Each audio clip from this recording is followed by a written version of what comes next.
Janja, moram reči, ti si res fantastična, gusari in Pike smo navdušeni, spremljamo čisto vsak tvoj oprijem na steni, res čisto vsak. 2 zlati olimpijski medalji, Pika.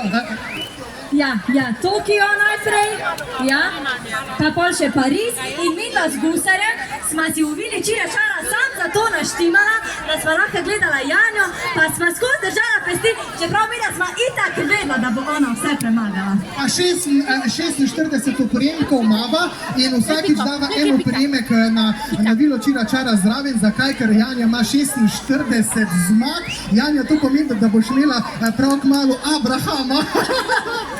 Se lahko reče še to liziko. Ja, jaz upam, da bo kmalu prišel ta Abraham. Ja, letos malo v načrtu s Piko. Tam je Pika, tam. Letos ne, naslednje leto pa. Tu je Pika. Ajde, naslednje leto. Naslednje leto, dobro. Kje se zdaj ostala? Povej ti meni, kje imaš ti vsa ta odličja shranjena? Imaš to zdaj ti v kakšni košari, ali imaš v kakšni skrinji, pa imaš to pod ključem? Kam to daš ti, to zlato vse, pa ti, ako imaš, ne?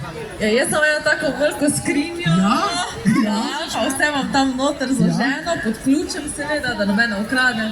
Ja? Gusar, to je tako, ko mama midva ono skrinjo s cakini. Vidva se greta lov na zaklad. Ja, sem res na olimpijski.